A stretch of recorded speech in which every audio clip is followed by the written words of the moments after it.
Mesdames, Messieurs, bonsoir. Voici les titres du journal. Le message de réconfort du couple présidentiel Paul et Chantal Biya, transmis ce mardi à Kumba par la mission interministérielle. Dans ce journal, la réaction de l'élite et les autres manifestations de condamnation des assassinats de Fiango. Le message du Cameroun au colloque de Brazzaville sur le 60e anniversaire des indépendances de l'Afrique équatoriale française. Le Premier ministre, chef du gouvernement, s'est exprimé au nom du chef de l'État ce mardi au Congo. Pour les échos, nous y retrouverons les envoyés spéciaux de la CRTV.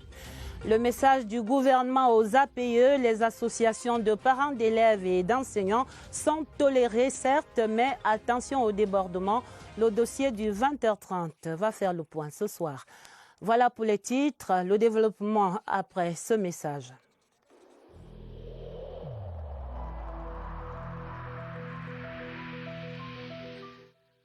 Le port du masque dans l'espace public restera obligatoire jusqu'à nouvel ordre.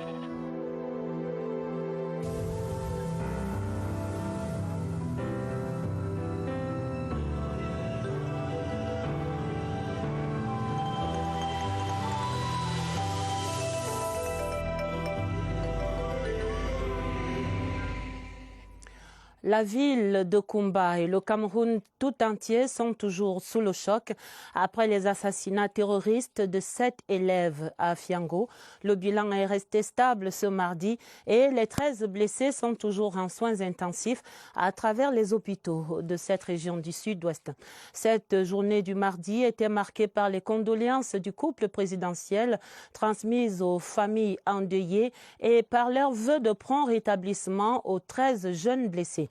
Cet important message de réconfort de Paul et Chantal Biya était porté vers les destinataires par la délégation interministérielle que conduit sur le terrain le ministre de l'administration territoriale Paul Atanganji. Et c'est le gouverneur Bernard Okalia Bilaï qui en a donné lecture aux populations sur place à Kumba. L'autre message du gouvernement, c'est bien le renforcement du dispositif sécuritaire autour des écoles. Il s'agit de rassurer l'ensemble de la communauté éducative nationale. L'envoyé spécial dans le sud-ouest ce mardi soir, Augustin Guizana, raconte. Hôpital régional de Boya. 2 survivants de l'attentat terroriste de Mother Francisca International Academy, parmi lesquels la petite Juliette se tord de douleur des balles reçues samedi. Le chef de l'État nous a chargé de transmettre aux familles endeuillées par cet acte terroriste les sincères condoléances de tout le gouvernement, de toute la nation et de la communauté internationale.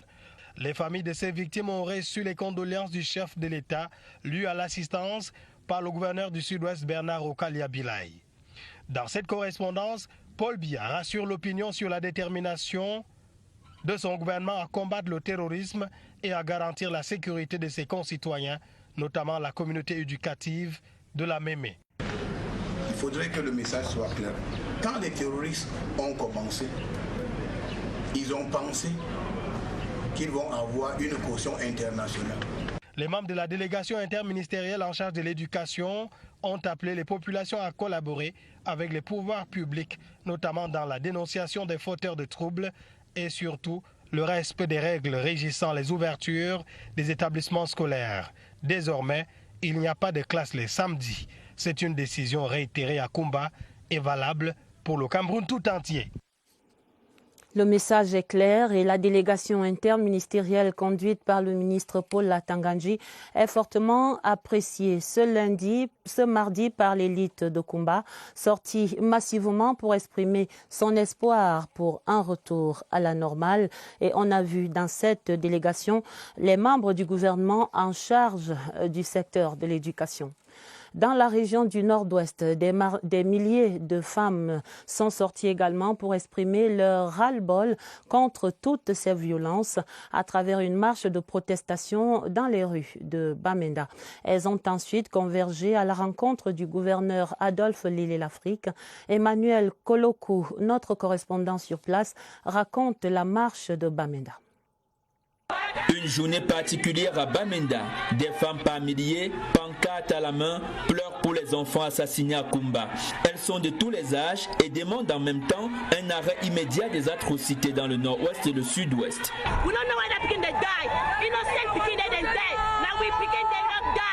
Comme cette dame, ces marcheuses bravent les menaces afin de revendiquer le droit à l'éducation que possèdent leur progéniture. Venues de tous les quartiers, elles se sont d'abord rendues à la sous-préfecture de Bamenda 2 avant d'aller à l'esplanade des quartiers du gouverneur. Après les lamentations et les prières, le gouverneur du Nord-Ouest, Adolphe Lélé Lafrique, rassure. J'ai promis de répercuter au chef de l'État les messages qui nous ont transmis aujourd'hui à travers les écriteaux sur les affiches. Elles se sont également engagées, chacune en ce qui les concerne, et les enfants en particulier, même les agents de la paix. Les cris, les pleurs et les prières de ces mères d'enfants touchés dans leur amour-propre permettront peut-être une sortie de crise tant espérée dans le Nord-Ouest. Même mobilisation des femmes à Yaoundé ce mardi. Elles étaient également près d'1 millier à se retrouver à l'esplanade de l'hôtel de ville de Yaoundé pour dire stop à cette tuerie barbare. Trop, c'est le cri des mères sous la conduite du ministre de la Promotion de la Femme et de la Famille, Marie-Thérèse Abenaondoa. Le cri repris dans ce reportage de Agnès Solange à Bessolo. Il n'y a pas de mots pour justifier une telle atrocité sur des enfants en quête de savoir et sans défense. Pour fustiger cette barbarie de Kumba, ministres, chefs d'entreprise, commerçants, bayamselam et religieuses ont choisi de s'adresser à Dieu en chanson.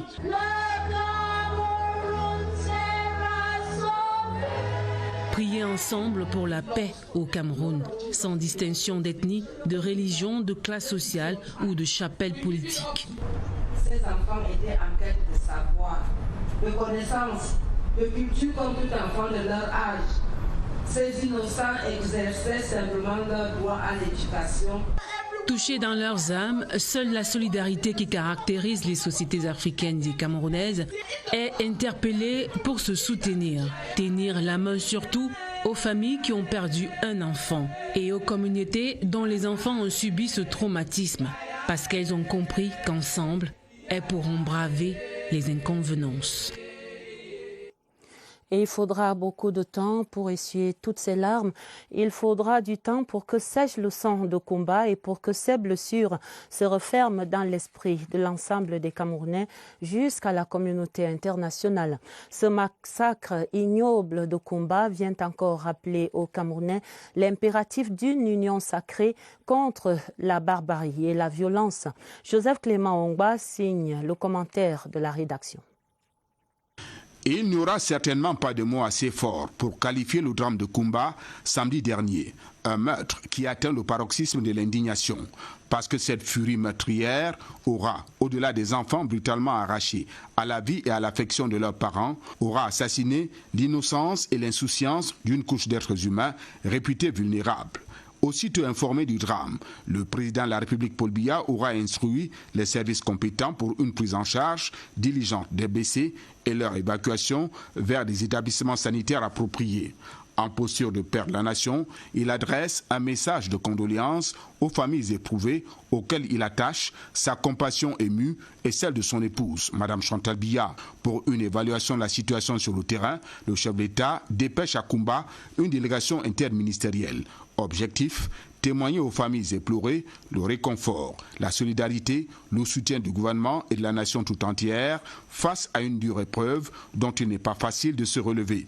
Dans une union sacrée autour du drame, la classe politique camerounaise, tous partis politiques confondus, la société civile, la communauté internationale, à l'instar de l'Union africaine, de l'Union européenne, plusieurs ambassades dont les chancelleries sont logées à Yaoundé, condamnent avec la dernière énergie un acte ignoble qui défie toute décence humaine. Le drame de Kumba prive ses enfants du droit à la vie et du droit à l'éducation. Assassiner des enfants dans un établissement scolaire, c'est assassiner l'école, assassiner toute une génération et annihiler l'avenir de toute une nation. L'onde de choc commande une union sacrée autour de Kumba pour sauver l'école et nos enfants, en disant plus jamais ça.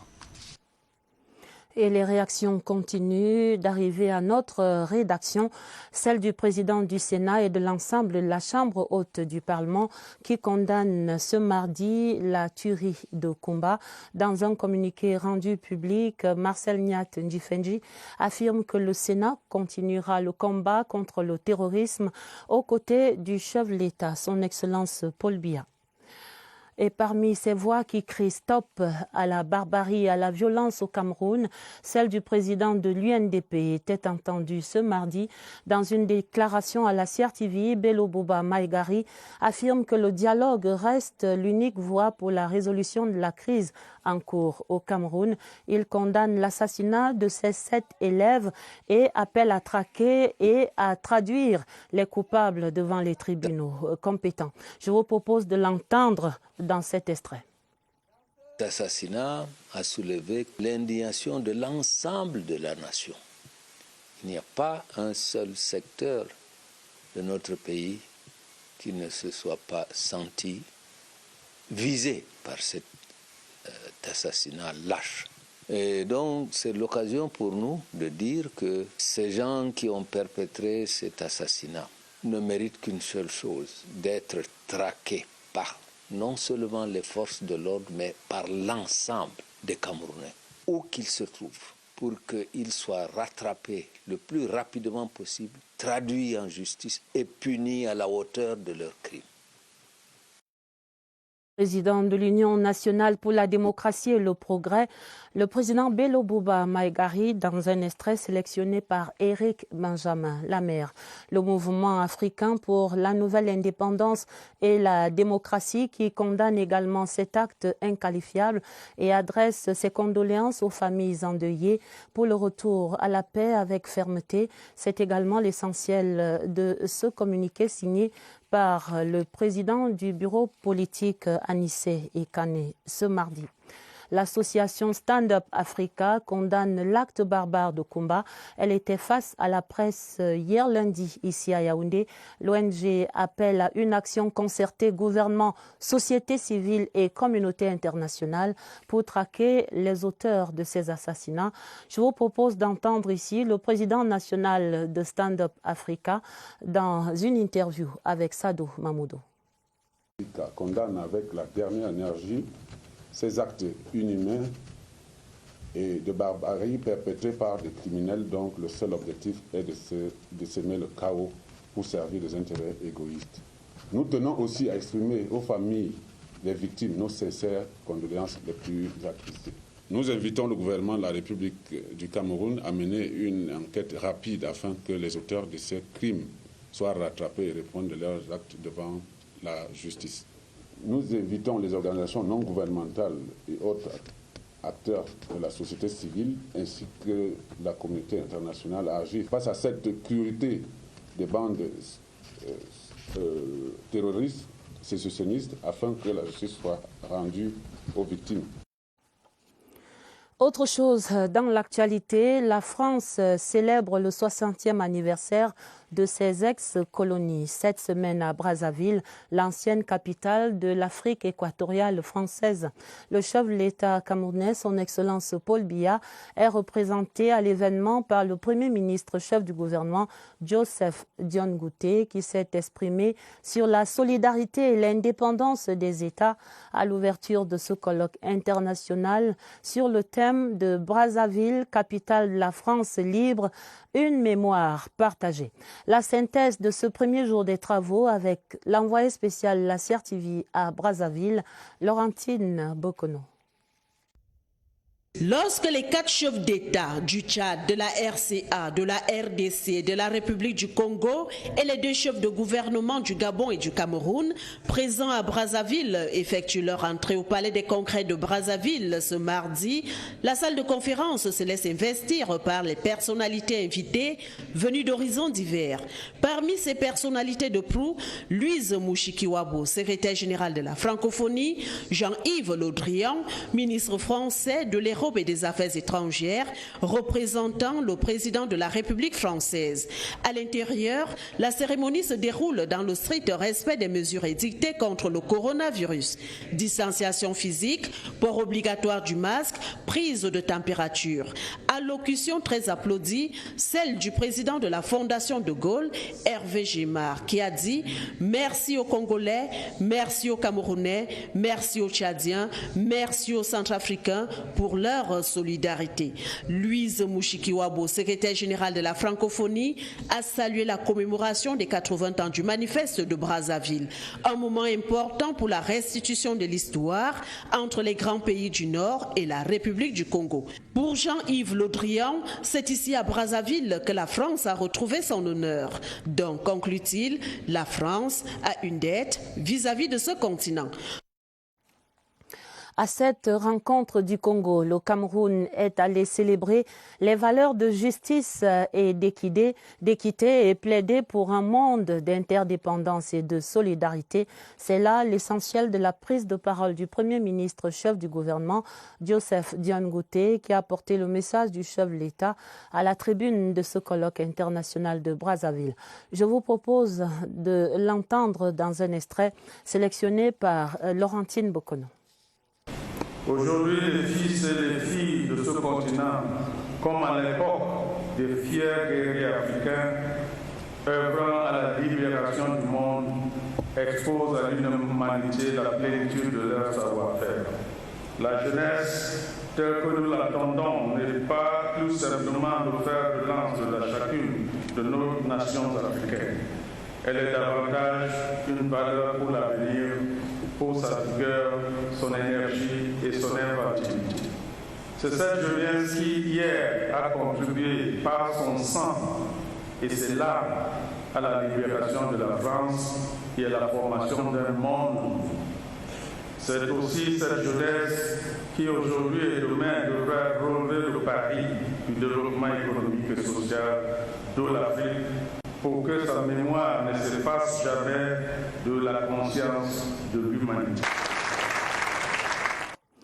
Le Premier ministre chef du gouvernement, Joseph Dione-Ngouté, à ce colloque de Brazzaville pour célébrer également la participation de 16 États de l'Afrique francophone à tous les combats de la France pour la France libre.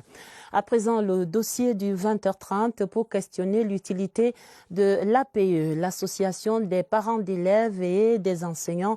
APE, généralement considéré comme un accompagnateur des projets de développement dans les établissements scolaires, mais APE également appelé à contribuer financièrement à ces projets. Comment donc est utilisé cet argent? Quel montant est exigé à ces parents qui payent à l'ensemble de ces APE au Cameroun? Réponse dans cette enquête menée ce mardi à Yaoundé par Barbara Padjama. Première chose à savoir. C'est une association qui a pour objectif d'améliorer les conditions d'enseignement et l'apprentissage. Pour fonctionner et bien gérer les fonds collectés, l'association des parents d'élèves et enseignants est arbitrée par des tests définis par les services du Premier ministre. Le texte dans les guides par rapport à les réalités de l'institution, mais pas un montant exagéré. Les tests en question n'imposent aucun montant. Libre aux acteurs de fixer la note. Après avoir identifié les priorités en termes de besoins, on calcule le coût et on divise par l'effectif de l'établissement. Ici, nous sommes à l'école du centre Yaoundé. Ici, pour nous, ça n'atteint pas 6 000, l'APE. Les dépenses sont généralement traçables. Ce premier trimestre, l'APE vient de pratiquer 16 bancs. Et il y a les chaises pour les enseignants. L'État ne peut pas tout faire. C'est dans ce sens que l'APE est un partenaire incontournable. L'APE dans les écoles est considérée comme la réponse urgente en attendant la subvention du gouvernement. Les frais d'APE ont même été parfois fustigés par les pouvoirs publics, mais cette contribution reste exigée dans la plupart des établissements scolaires. Certains élèvent même le montant au-delà de 50 000 francs CFA, inflation aux grandes dames des parents. Quelle est donc exactement la norme en matière d'association de parents d'élèves? La réponse avec Oswald Meudon. 28 000, c'est ce que j'ai payé comme APE. L'APE, 28 000. Difficilement certes, mais les parents d'élèves ont fini par l'intégrer. Initialement facultatif, le paiement des frais d'APE est devenu le préalable pour toute inscription. C'est plutôt une condition pour que l'enfant soit inscrit, donc ça n'a pas de sens, à mon sens, quoi. Passe encore que l'initiative facultative devienne obligatoire. Mais ce qui passe moins, ce sont ces taux forfaitaires en constante augmentation d'année en année. On a un souci parce que les frais ne sont pas déjà déterminés. Donc ça varie selon les établissements. Ces taux sont tellement énormes. Vous voyez par exemple un père qui a peut-être 5 enfants comme moi dans les établissements scolaires. Il va supporter comment? Des 5 ou 10 000 francs de départ, on a franchi aujourd'hui le cap des 50 000 francs CFA. Selon les établissements, il y a des 15 000, 20 000, 25 000, 40 000. Si tu payes 50 000 qui est déjà au-delà de la pension, ça dérange. Si on doit prendre un frais comme ça, ça doit être moins de frais d'inscription. Pourquoi même pas 5 000, 10 000? En offre, on nous signalera qu'un chef d'établissement a récemment payé de son poste une augmentation unilatérale des frais d'APE. La tension est telle que certains privés commencent à y céder par des manœuvres plus ou moins dévoilées. Dans les privés, on paye l'APE.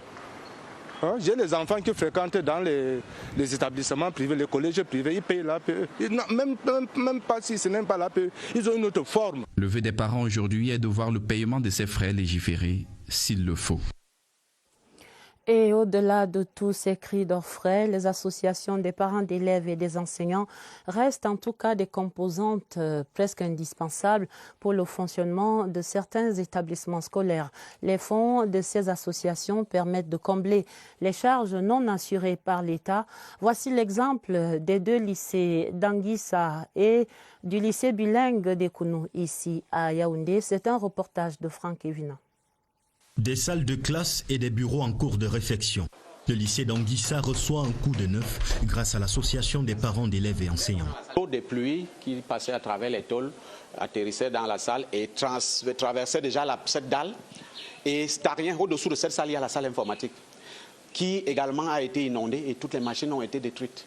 Toujours à l'actif de l'APEE, la salle d'informatique, le système de visiosurveillance, les points d'eau, l'infirmerie réhabilitée, les salaires des personnels d'appui. Il y a également eu la petite réflexion d'un espace de détente pour les enseignants avec le système mi-temps. On a évité qu'ils sortent pour revenir parce que cela peut perturber le travail et ça peut les mettre en retard. Au lycée bilingue des Kounou, l'APEE transforme le campus. Le rôle principal, c'est d'assurer le paiement de tous les personnels durant toute l'année. Et depuis que nous sommes là, on n'a pas eu de problème pour le paiement des personnels. Des projets arrêtés de commun accord. Et lorsqu'il y a dans un projet un état de besoin, le proviseur agresse cet état de besoin au président de l'APE sous couvert du président du conseil d'établissement pour validation. La fixation des frais d'APEE obéit à la même logique.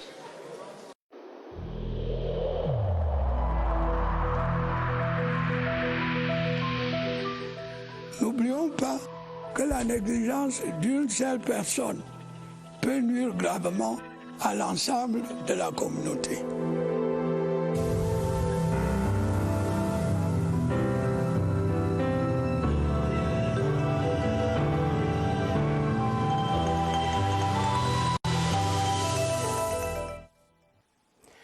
Dans le combat que mène le Cameroun contre le Covid-19, il n'y a pas de vaccin pour prévenir cette infection à coronavirus. La solution reste la prévention simplement. Et ce rappel était fait ce mardi par le docteur Linda Esso au point de presse quotidien avec un accent sur le respect des mesures barrières au sein des établissements scolaires et des universités. Pour comprendre la raison de ce rappel important, nous retrouvons immédiatement Évariste Eyenga et son invité au Centre des opérations d'urgence de santé publique. Bonsoir Évariste, bonsoir au docteur Esso. Pourquoi ce rappel ce mardi?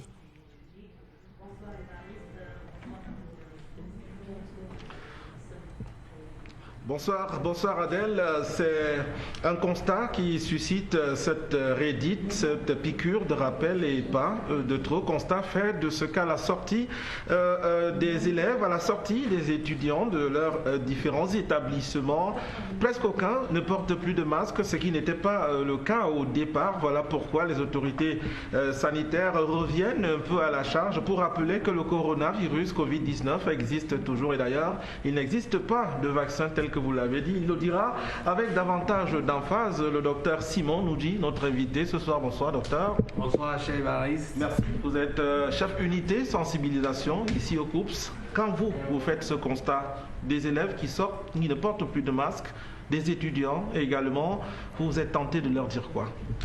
Oui, vraiment, lorsqu'on fait ce constat, d'entrée de jeu, nous sommes très gênés. Gênés parce que nous sommes dans un bon processus, un processus où on contrôle la maladie. Et maintenant, lorsqu'on contrôle une maladie comme la Covid-19, c'est le bon moment pour intensifier le respect des mesures préventives, en l'occurrence le respect des mesures barrières. Donc, on profite vraiment pour réitérer à tous les étudiants, à tous les élèves de ne pas relâcher dans le respect des mesures barrières, dans le port du masque notamment, le port systématique du masque, le lavage des mains à l'eau coulante et au savon, parce que lorsque tout le monde va converger à respecter ces mesures, assurément, la bonne voie qu'on a prise pour combattre cette pathologie, on restera sur cette bonne voie et nous serons tous vainqueurs. Alors ça, c'est la vision du scientifique, mais est-ce qu'il n'y a pas des éléments de l'environnement qui motivent ce comportement et des élèves et des étudiants? On pourrait même aller à d'autres personnes. Par exemple, le démantèlement des hôpitaux de campagne, par exemple, la baisse drastique des hospitalisations. Il y a plus de malades dans les hôpitaux et les centres spécialisés de prise en charge. À ce moment-là, est-ce qu'ils n'ont pas les moyens avec eux de choisir cette décision?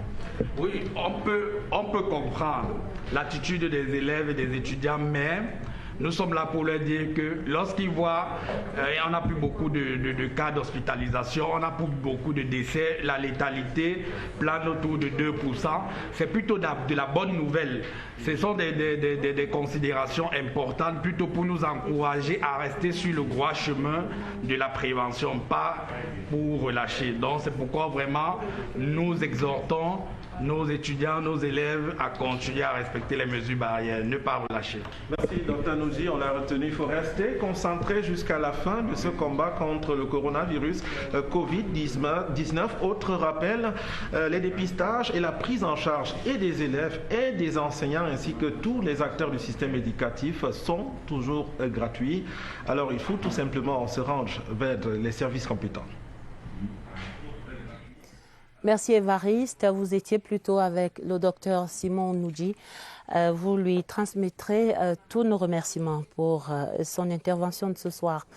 Dans les télécommunications, annonçons cette nouvelle agence de la société de téléphonie mobile MTN, nouvelle agence créée à Ekié dans l'arrondissement de Yaoundé 4e.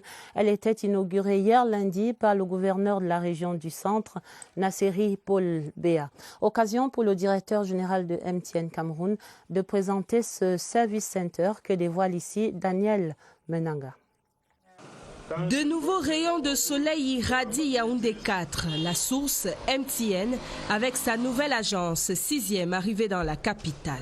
Je voudrais féliciter le management de MTN pour avoir ouvert cette agence ici, pour permettre à la population de Yaoundé 4 de trouver aussi le service de MTN sur place, ne pas se déplacer pour aller ailleurs ou bien dans le centre-ville.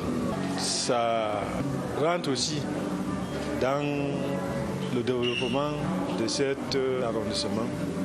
Et cette promesse dans les services offerts, transférer de l'argent tous les jours, à toute heure, via mobile. En 2021, on veut prendre un autre cap. Donc l'agence Carrefour est créée, au-delà d'apporter à tous nos clients un service digital. Il y a très peu de personnes qui vont avoir même envie de s'asseoir parce qu'on peut avoir du Wi-Fi gratuitement. On peut tester tous les produits d'MTN. On a de multiples tablettes.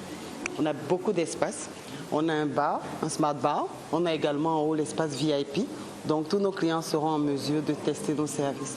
Donc il va y avoir une équipe jeune et dynamique qui va pouvoir les servir avec tout le sourire et l'empathie dont on a besoin, parce qu'à la fin du jour, nos clients, c'est notre famille.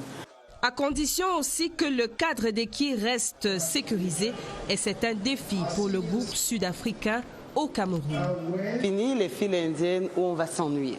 Ça va être des files indiennes où on va pouvoir avoir du bon temps, et au moment où on va devoir se faire servir, on va même se demander mais pourquoi ils m'appellent si tôt. C'est l'expérience qu'on veut pouvoir créer ici à Carrefour-Equier. MTN en a les moyens. Mobile Telephone Network revendique la place de leader dans le paysage de la téléphonie mobile au Cameroun. Potentiel, plus de 10 millions d'abonnés. Et en connecter davantage est l'intention du top management de MTN. De la nécrologie encore dans ce 20h30. Mireille Lambeau n'est plus. Notre collègue journaliste de langue anglaise à la direction des rédactions radio est décédée tôt ce matin, mardi, des suites d'une courte maladie. C'était au centre des urgences de Yaoundé. Je vous propose de l'entendre encore. Good afternoon, it's Monday, the 28th of September 2020. Another week in your company on CRTV's Afternoon Edition. I'm Mireille Lambeau in Yaoundé. Thanks for joining us.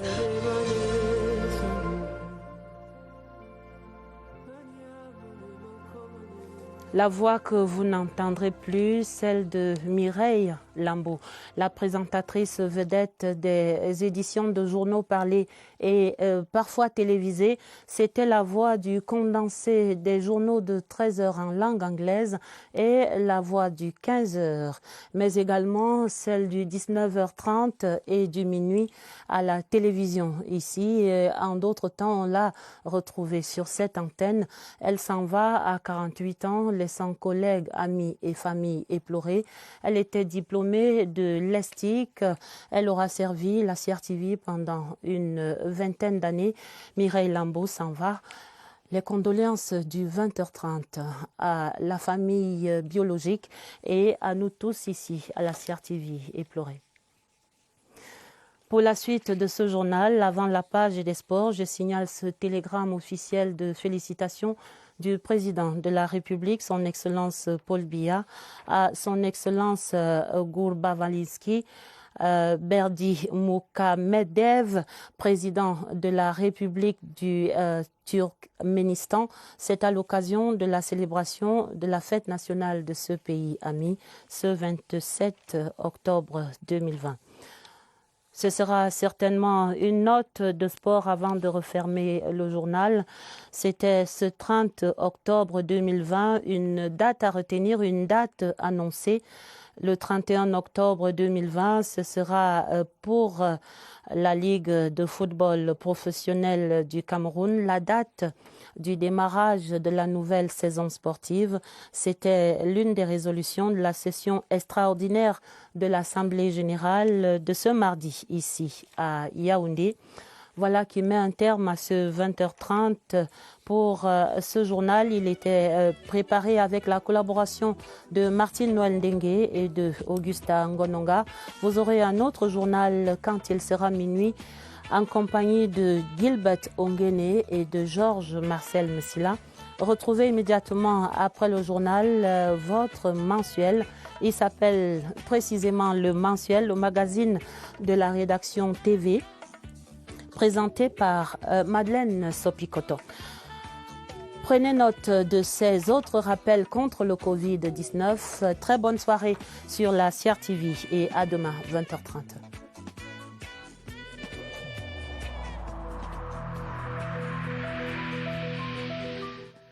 Il est essentiel que les mesures qui ont été indiquées soient absolument respectées par chacun de nous.